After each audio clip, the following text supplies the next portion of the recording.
부자들은 경제신문을 읽는다 시간입니다. 오늘도 명쾌하게 활발하게 시장에 대한 이야기 기운차게 나눠주실 분 김권진 차장 모셨습니다. 어서 오세요.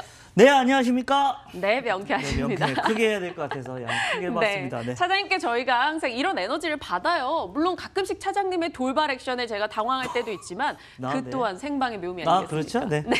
오늘 사실 첫 번째는 저희처럼 이렇게 기운차게 빡 시장도 올라주면 좋을 텐데 그렇죠. 그렇지가 않습니다. 일단 미국에서 움직임도 생각보다 좋지 않았고요. 그 영향을 국내 증시가 받아가고 있고요. 무엇보다 지금 미국에서 발표되는 지표 소식들이 대체적으로 좋지 않습니다. 요즘에 뭐 소비 지표부터 해가지고 줄줄이 주택 지표 나오는 것들이 다 좋지 않다 보니까 그렇습니다. 이에 따라서 경기 둔화 우려감이 다시 한번 불거지고 있습니다. 미국 필라델피아 제조업 지수도 3년 만에 마이너스 전환했고요. 미국 기존 주택 판매 석 달 연속해서 감소하고 있고요. 미국 내구재 수주량 기대 이하였다고 합니다. S&P 글로벌에서는 경기 침체 확률이 석 달 전에 16%였는데 이제 21%까지 올라왔다라고 이야기를 하고 있습니다. 미국 경기 침체 우려. 국내 증시도 뭐 자유로울 수는 없습니다. 우리 경기도 그렇고요. 어떻게 판단을 해야 될지 그리고 오늘 시장 전체적인 이야기도 해주시죠. 네, 그렇습니다. 경기 자체는 사실은 어떻다 별로 좋지 않습니다. 우리가 뭐 좋았던 적이 있나라는 생각을 해본다는 얘기를 해드리겠습니다. 사실은 작년만 하더라도 어떤 기대감이 연초만 있더라도 미국 시장이 좋으니까 전 세계 경기가 좋아질 거야라는 얘기가 많이 돌았다. 근데 미국만 그냥 나 홀로 호황이었다는 얘기를 해드리겠고요. 그런데 그렇게 잘 나가던 미국마저 어떻게 보면 미중 무역 분쟁이든 여러 가지 이슈들 때문에 조금씩 좀 하향이 되고 있지 않나라는 얘기를 해드리겠습니다. 실제로 이런 게 일어날 것을 다 알고 작년 말에 모든 전문가들이 그랬습니다. 야, 올해 안 될 거야 라고 얘기했다. 그런데 뚜껑을 쫙 열어보니까 아니네 라는 생각을 많이 했던 것 같습니다. 실제적으로 1월 달에 힘이 많이 느껴졌듯이 어떻게 보면 이제부터는 여러분들이 하셔야 될 일이 있습니다. 바로 뭐요? 어떤 쪽의 종목들을 꼽아야 될지에 대한 고민을 하셔야 됩니다. 바로 지수는 사실은 언제까지 못 움직일 거냐면요. 바로 기업들의 실적이 올라간다는 얘기가 나와야 됩니다. 그렇지만 지금 현재는 계속해서 아래로 추정치가 하향이 되고 있는 정도입니다. 어떻게 보면 좀 옆으로 횡보를 하다가 다시 위로 올라가 주려고 하는 이런 컨센서스가 형성이 돼야 되는데 그렇지 않다는 것이다라는 얘기를 해드리겠습니다. 이렇게 되면 어떻게 된다? 우리나라 지수의 상단은 어떻게 좀 막혀 있는 것으로 여러분들이 판단을 내리셔야 되고요. 이제부터는 어떻게 보면 종목적으로 많이 집중을 하셔야 될 것 같다는 거 얘기를 해드리겠습니다. 종목 같은 경우는 우리 아나운서님이 분명히 그래서 종목은 뭔데요? 라고 물어볼 것 같아서 미리 답을 하겠습니다. 제가 갑자기 또 당황했습니다라고 할 것 같아서라는 거. 어디 쪽으로 가셔야 되냐면 결국은 성장을 하는 쪽으로 가셔야 된다는 거 얘기를 해드리겠습니다. 올해 성장하는 쪽 어디입니까? 바로 2차 전지 라인들은 계속해서 꾸준히 성장한다는 거 얘기를 해드리겠고요.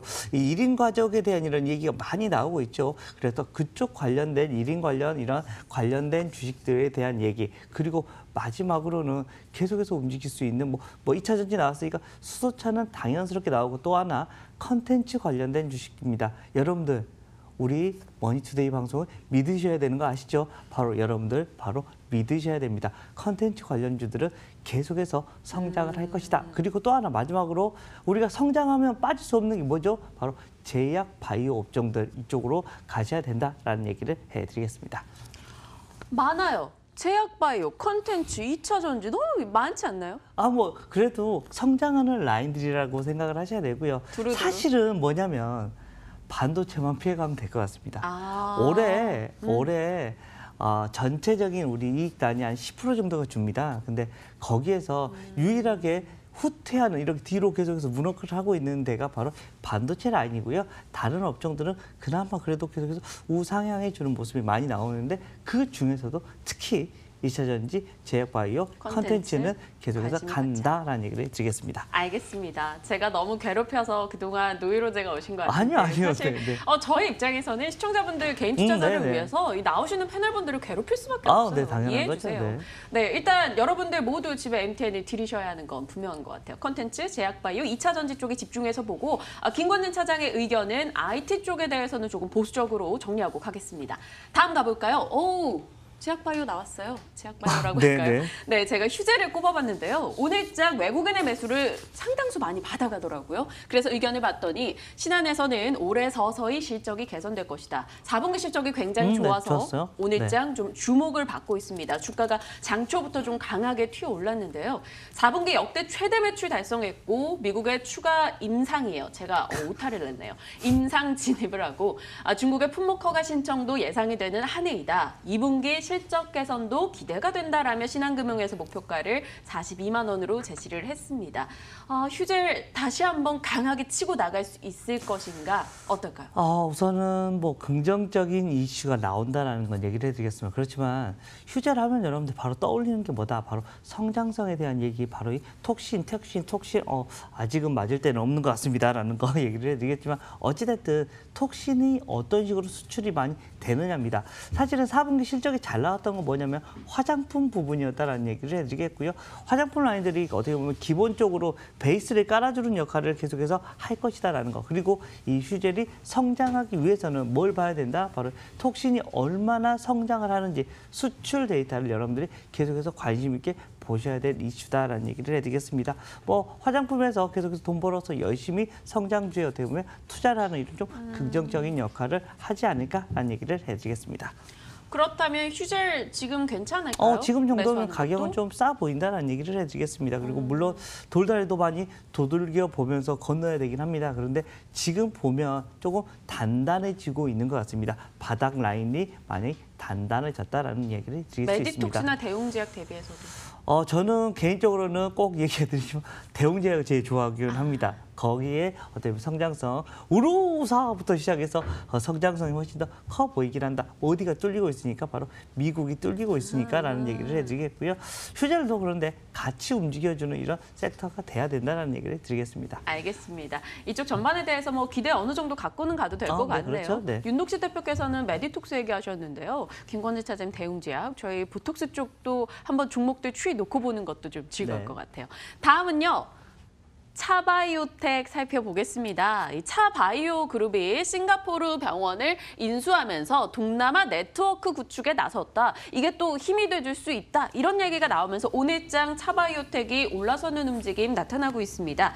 차 헬스케어죠. 종속회사가 싱가포르 메디컬 그룹 최대 주주가 됐다라는 겁니다. 이 싱가포르 메디컬 그룹의 SMG인데 동남아시아 3개국에 40여 개 클리닉을 운영하고 있고요. 여기에 오늘 뭐 콩팥 조직 재생 기술 개발했다 이런 소식도 더해지고 있는데요. 사실 차바이오텍 같은 경우는 관리 종목 지정돼 네, 있는 그렇죠. 상황이잖아요. 일단 4년 연속 실적이 좋지 않았고 뭐 5년째 좋지 않으면 이제 상패 수순이다 이랬는데 뭐 생각보다 이번 실적은 괜찮다. 흑자 전환 이야기가 나왔단 말이죠. 이 우려도 덜었고 이 모멘텀도 얹었고 그렇다면 갈 수 있다라고 봐야 될까요? 자, 우선은 최근에 좀 주가에 대한 좀 그 방향성이 변동폭이 너무 컸었다라는 거 얘기를 해드리겠습니다. 사실은 이번에 적자가 나버렸으면 회사 바이바이 안녕 이렇게 될 뻔했다라는 얘기를 해드리겠습니다. 그런데 어찌됐든 흑자로 전환이 됐다라는 점 좀 여러분들이 주목을 하셔야 된다라는 거 얘기를 해드리겠고요. 차바이오텍 하면 바로 여러분들이 차병원 생각을 많이 하시면 됩니다. 그리고 줄기세포 관련된 이슈들이 계속해서 끊임없이 나올 거다라는 거 이야기를 해드리겠고요. 어떻게 보면 회계적 이슈를 계속해서 만들어내고 있었다라는 거 이야기를 해드릴 수 있어서 가격 전략을 좀 먼저 세워야 될 것 같습니다. 지금 현재 주가 라인이 박스권 상단입니다. 어떻게 보면 작은 박스의 상단이어서 지금 라인만 살짝만 뚫어준다면 어디까지 움직여줄 수 있냐면 27,000원대까지는 움직여줄 수 있을 것 같습니다. 큰 박스권이 거기거든요. 그래서 그 정도까지는 추가적인 상승이 나타날 수 있다는 거 얘기를 해드리겠고요. 그렇지만 꼭 봐야 될 건 뭐냐면 하단입니다. 어떻게 보면 손절 라인이라고 생각할 수도 있고요. 한 2만 원대 이 정도로 하락을 해버리면 주가는 그때부터는 되도록이면 안 보셔야 되는 이런 전략을 가져가야 될 것 같다는 얘기를 드리겠습니다. 굳이 제약 바이오 종목 내에서 이번 이슈가 있다고 한들 뭐 적극적으로 투자해보자라는 뉘앙스는 아니시네요. 우선은 회사가 관리 종목까지 그렇죠. 갔다라는 이런 회사는 굳이 여러분들이 꼭 보실 필요가 있을까라는 생각합니다. 여러분들이 꼭 동전주가 물론 대박이 날 수도 있죠. 그런데 쪽박이 나는 경우가 훨씬 많습니다. 이렇듯 관리 종목으로 뭔가 편입이 됐다는 것은 정말 회사가 뭔가 좋지 않았을 때 정부에서 뭡니까? 투자자를 보호하기 위해서 야 이거 관리 종목이야 라고 대놓고 이야기하는 건데 굳이 제가 여기 나와서 여러분들 좋아 이거 아니라라고 생각을 한다라는 얘기를 드리겠습니다. 알겠습니다. 사실 일단 뭐 오늘 이슈가 돼서 움직임을 보이고 있기 때문에 꼽은 것이죠. 사실 여러분들께 뭐 지금 이 종목을 사는 게 좋을 것 같아요. 이런 거 절대 아닙니다. 관리 종목 뭐 지정 우려 덜었습니다만 상패 이제 우려를 좀 덜어냈습니다만 좀 주의를 하면서 추이를 좀 더 지켜봐도 되지 않을까 싶네요. 성급할 필요는 없어 보입니다. 오늘 시장 내에서 조금 움직임을 보이는 종목들에 대한 의견까지 받아봤습니다. 부자들은 경제신문을 읽는다였습니다.